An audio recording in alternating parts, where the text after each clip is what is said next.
No primeiro episódio dessa série, a gente falou sobre as assimetrias que estão sempre presentes na relação entre lideranças e liderados.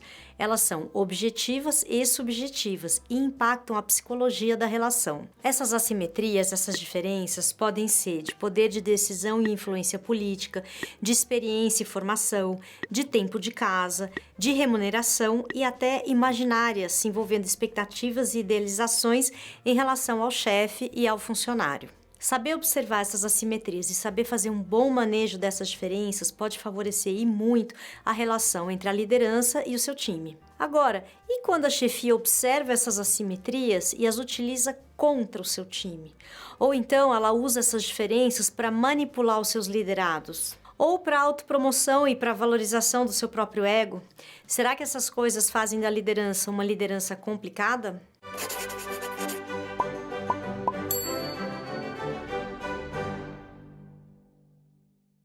Como a gente define o que é um líder complicado?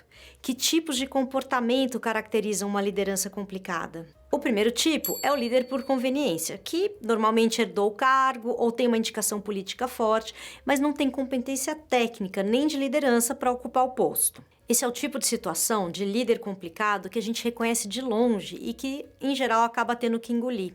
Então, a gente vai focar no tipo de líder complicado mais sofisticado, aquele que parece eficaz, porque supostamente entrega resultados. É o líder que ocupa o seu cargo porque tem algum tipo de mérito valorizado pela empresa, mas que ao mesmo tempo é um problema, porque gera muito estresse na equipe, aumenta a rotatividade de pessoal, aumenta os riscos jurídicos e de compliance, que gera prejuízos que não estão no radar da empresa e que no fim das contas limita a produtividade. Você já se perguntou por que uma pessoa dessas consegue continuar na liderança?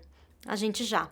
E foi consultar o livro A Loucura do Trabalho, do Christophe Dejour, à procura de respostas. Ele vai nos contar que as lideranças mais complicadas vão usar táticas, conscientes ou inconscientes, que vão desde favoritismos e repreensões até a chamada cara feia do chefe, passando por manipulações imorais que envolvem agressividade e perversidade. Também é muito comum que eles usem de um certo tipo de encantamento que leva o funcionário a falar de questões da sua vida particular. Esse tipo de pessoa depois usa essa informação ou contra o funcionário, assim, ameaçando, jogando na cara, ou então ele passa essa informação para um colega de trabalho para produzir conflitos na equipe e aumentar a competitividade. Essas estratégias de manipulação contra o Dejour, elas fazem com que o descontentamento ele deixe de ser vertical, quer dizer, da equipe contra a chefia, e passa a ser horizontal. O grupo se divide, conflita e compete entre si.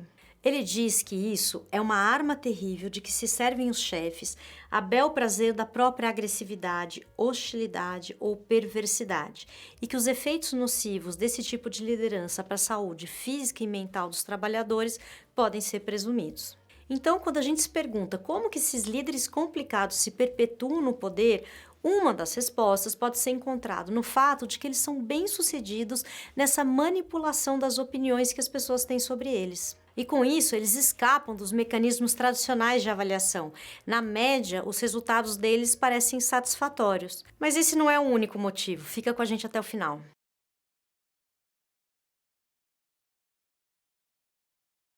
Sisto Martínez fez o serviço militar num quartel de Sevilha. No meio do pátio desse quartel havia um banquinho.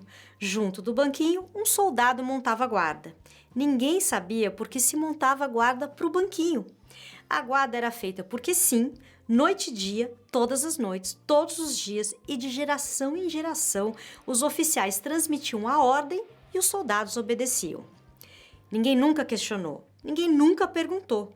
Assim era feito e sempre tinha sido feito. E assim continuou sendo feito até que alguém, não sei qual general ou coronel, quis conhecer a ordem original. Foi preciso revirar os arquivos a fundo e depois de muito cavocar, soube-se.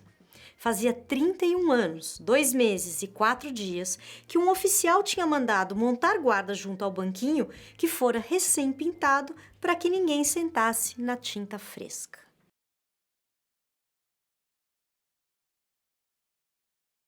Líderes complicados podem ser tanto odiados quanto amados, às vezes as duas coisas ao mesmo tempo. Talvez Steve Jobs seja o mais icônico desse tipo de chefe, que encantou o mundo com as suas criações, que inspirou muitas gerações e mobilizou milhares de trabalhadores em torno dos seus sonhos e visões, mas que também era conhecido por ser temperamental e uma pessoa sem integridade. Segundo consta, ele era capaz de demitir uma pessoa só porque ela entrava no mesmo elevador que ele num dia de mau humor.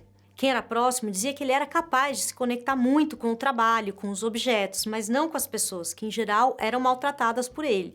Segundo o amigo Daniel Kottke, Steve era tão imensamente bem-sucedido e mesmo assim tratava tanta gente tão mal. Bob Belville, diretor de engenharia do Macintosh de 82 a 85, disse em uma entrevista: Steve guiava por meio do caos, e é fácil criar o caos.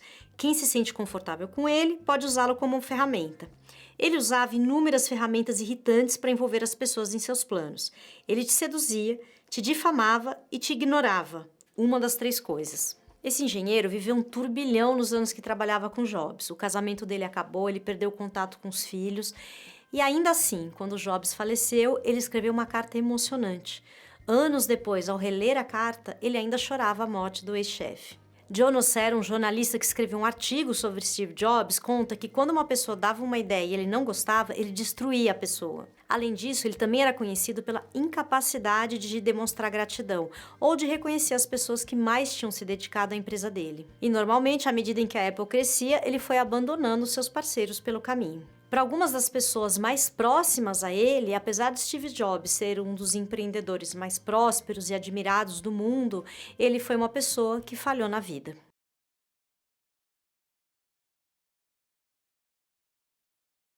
A gente já falou no primeiro episódio dessa série sobre os pontos de assimetria inerentes a qualquer relação entre uma chefia e um funcionário. Mas e quando o líder ou a líder usa todas essas diferenças, seja de poder, salário, influência, expectativas, formação, até mesmo histórias íntimas das pessoas para fazer o mal, para assediar ou subjugar o colaborador? Nesses casos, muita atenção, você pode estar lidando com um líder psicopata. Esse é o mais complicado dos líderes complicados. Esse termo, psicopata, foi pensado pela psiquiatria, mais precisamente por Emil Kraepelin, mas ele não consta nos manuais ou compêndios que são referências hoje, que são o CID-11 e o DSM-5. Isso costuma gerar muita confusão na cabeça de quem tenta entender esse tipo de personalidade a partir de um ponto de vista cerebral ou biológico. Há, inclusive, muita gente que tenta enquadrar os psicopatas em alguma categoria que está classificada, como os transtornos de personalidade antissociais que aparecem nos livros. Mas a psicanálise consegue esclarecer um pouco a questão da psicopatia quando a gente estuda a perversão e entende que para ser um psicopata você não precisa ter uma lesão cerebral ou um desequilíbrio químico qualquer, porque a questão do psicopata não é orgânica, a questão do psicopata é uma questão moral. Quer dizer, psicopata é alguém que não reconhece a moral, as leis, que acha que está acima de tudo e de todos, que pensa que não precisa se conectar com os outros, mas que é capaz de seduzir e manipular as pessoas se elas tiverem algo que for do seu interesse. E como o grau de psicopatia pode variar, existem os mentirosos contumazes, os criminosos, os sedutores e charmosos, e existem também aqueles psicopatas que se encaixam perfeitamente num sistema de produção porque são capazes de explorar os pontos fracos das pessoas e fazer com que a maioria sirva a uma minoria. Uma matéria da BBC mostra que 1 em cada 5 pessoas que estão em postos elevados apresentam tendências à psicopatia. Quando a gente compara esse número com os números da população em geral, em que 1 em cada 100 pessoas pode ser considerada psicopata, dá para entender por que tem tantos líderes complicados. E também levanta a questão, por que isso acontece com as organizações? Bom, parte da resposta a gente já deu aqui. Um psicopata é capaz de mobilizar as massas a favor dos seus próprios interesses. Mas a matéria também fala do que hoje em dia é vendido como um perfil vencedor. Essas pessoas são líderes de negócios que colocam sua ambição acima de tudo e não têm escrúpulos na hora de usar as pessoas para sua própria vantagem. Seria um perfil vencedor no mundo corporativo. No entanto, estudos recentes das universidades de Berkeley e de Denver mostraram que investidores que têm esse perfil tiveram um resultado abaixo de outros investidores com outros perfis. Segundo Liane ten Brink, que é a autora do estudo, o que está em jogo é a credibilidade da palavra do líder. É uma coisa que está cada vez mais valorizada no mundo corporativo. E para ela, essas lideranças, elas têm capacidade para falar a coisa certa, mas não para fazer a coisa certa. As organizações estão percebendo que um líder psicopata, ele geralmente provoca um aumento na rotatividade das pessoas, aumento de conflitos e, consequentemente, a médio e longo prazo, queda nas receitas. Também não são bons em tomadas de decisão, pois são mais impulsivos, narcisistas, demonstrando uma dificuldade de acolher as opiniões divergentes e de reconhecer as suas falhas, de aprender com os próprios erros.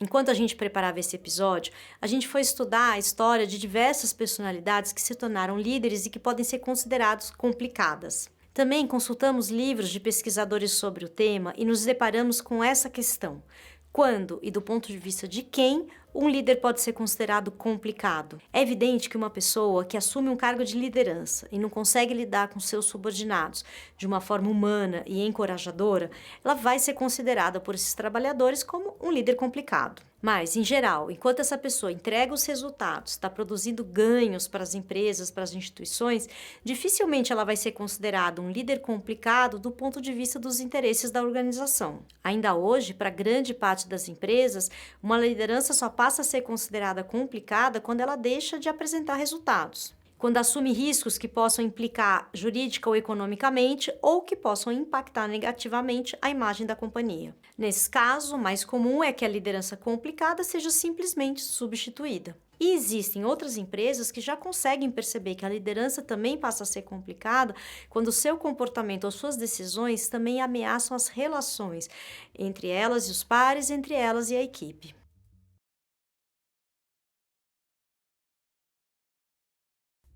A gente precisa ter em mente que liderar não é algo simples. Precisa saber que muita gente se torna líder porque é um bom técnico, mas que não tem nenhuma referência sobre o que fazer num cargo de gestão, em que, além da técnica, a gente precisa saber tratar das questões humanas. Raramente o líder recebe uma formação para fazer uma leitura psíquica do que está acontecendo com as suas equipes e poder assim evitar ruídos e estresse. O mais comum é que só percebam o sofrimento da equipe ou a gravidade do estado mental de algum colaborador quando já é tarde demais e a produtividade já foi comprometida. A relação entre líder e liderado é sempre uma relação com alto potencial de ruído, seja pelas assimetrias, pelas idealizações, pelos receios ou armadilhas imaginárias. A gente está falando de relações que sempre demandam muita escuta, capacidade de manejo, tato e delicadeza, respeito e comprometimento. A gente não acha que os líderes precisam agora se tornar especialistas da mente, mas existe um conhecimento básico sobre si e sobre o outro que é preciso alcançar. Esse conhecimento podia estar sendo ensinado para todos, desde a escola, podia estar no currículo das universidades, mas enquanto isso não acontece, a gente vai compartilhando aqui o que a gente sabe para te ajudar a simplificar as suas relações. Muito obrigada por estar com a gente no segundo episódio dessa série. Semana que vem a gente vai falar dos liderados complicados. Te esperamos!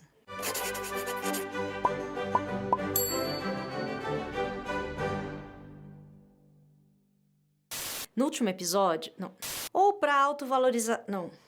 Ou o primeiro tipo é o líder por o primeiro tipo é o líder por contra o funcionário, como ou de reconhecer as pessoas que mais e te ignorava, uma das três coisas. Ficou errado, te ignorava.